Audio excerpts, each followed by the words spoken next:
किसी ने बड़े कमाल की बात कही है कि पानी में गिरने से इंसान की मृत्यु नहीं होती। इंसान की मृत्यु तब होती है जब उसे तैरना नहीं आता। परिस्थितियां कभी भी समस्या नहीं बनती।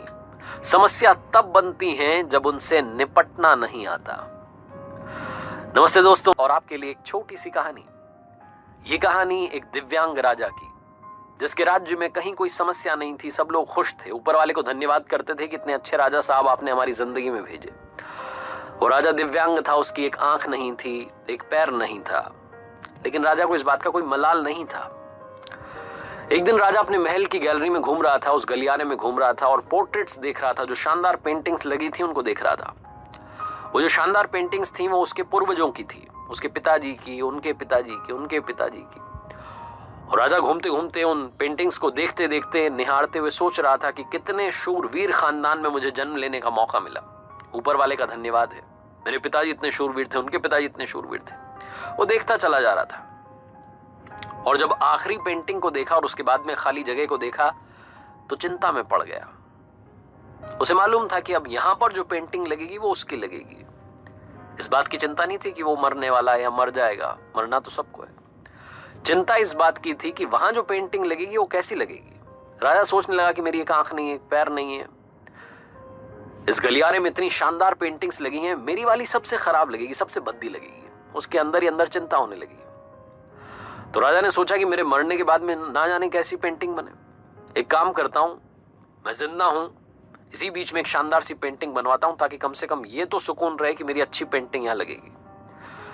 तो उस राज्य में ऐलान करवा दिया गया, पेंटर्स को न्योता दिया गया कि आप आइए और राजा साहब की तस्वीर बनाइए। शानदार तस्वीर बनाएंगे, शानदार इनाम मिलेगा। पेंटर्स आए, उन्हें मालूम था कि शानदार बनेगी तो शानदार इनाम मिलेगा, लेकिन शानदार बनेगी कैसे? राजा की एक आंख नहीं है, एक पैर नहीं है, ऐसे राजा की क्या तस्वीर बनेगी? और पेंटर सोच रहे थे कि इनाम की बात छोड़िए, अगर खराब बन गई, राजा गुस्सा हो गया तो सजा मिलेगी। इसलिए बड़े बड़े चित्रकार भी आगे नहीं आए, हाँ नहीं भरी। तभी एक लड़का था, उसने बोला कि राजा साहब, मैं आपकी पेंटिंग बनाना चाहता हूं, मुझे 24 घंटे का वक्त दीजिए। बड़े बड़े पेंटर आश्चर्य में पड़ गए कि लड़का क्या चाहता है, मतलब फांसी पर लटकना चाहता है, राजा को गुस्सा दिलाना चाहता है, क्या पेंटिंग बनाएगा? राजा को भरोसा था, उसने बोला कि ठीक है, आप बना करके लाइए। अगले दिन वो लड़का पेंटिंग बना करके लाने वाला था। दरबार भर चुका था, दूर दूर से लोग आए हुए थे देखने के लिए कि लड़का क्या पेंटिंग बना करके लाएगा।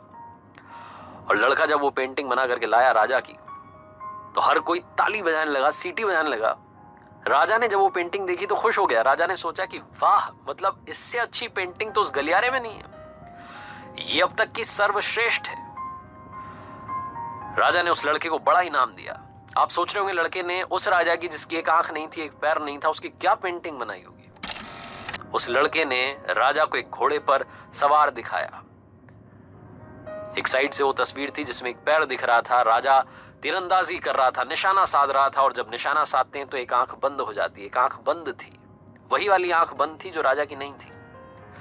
तो इस तरीके से लड़के ने एक आंख बंद कर दी, एक ही पैर दिखाया, राजा को घुड़सवार दिखाया, निशानेबाज दिखाया, और इतनी कमाल की पेंटिंग बनी कि वो अब तक की सर्वश्रेष्ठ थी। उस लड़के के सामने भी चुनौती थी, संकट था, लेकिन उसने सकारात्मकता का साथ नहीं छोड़ा, पॉजिटिविटी का साथ नहीं छोड़ा। जिंदगी में चाहे जो संकट आ जाए, एक वैक्सीन की डोज हमेशा लगा करके चलिएगा। इसे पॉजिटिविटी की वैक्सीन कहते हैं और इसकी डोज रोजाना लगानी जरूरी है। जिंदगी में चाहे जिस मुकाम पर आप हों, जिस संकट में आप फंस जाएं, जिस भी स्थिति में आप हों, अगर आपने पॉजिटिविटी की वैक्सीन लगा रखी है तो यकीन मानिए आप उस संकट से बाहर निकल आएंगे। बस आपसे इतना सा कहना चाहता हूं कि जिंदगी में उम्मीद का साथ मत छोड़िएगा, क्योंकि जिसने उम्मीद का साथ छोड़ दिया, जिंदगी उसका साथ छोड़ देती है। हर पल सकारात्मक रहिए, खुश रहिए, प्रसन्न रहिए, ऊपर वाले के आशीर्वाद के साथ, अपनों के प्यार के साथ और अपनी अच्छी और सच्ची मेहनत के साथ कर दिखाओ कुछ ऐसा कि दुनिया करना चाहे आपके जैसा।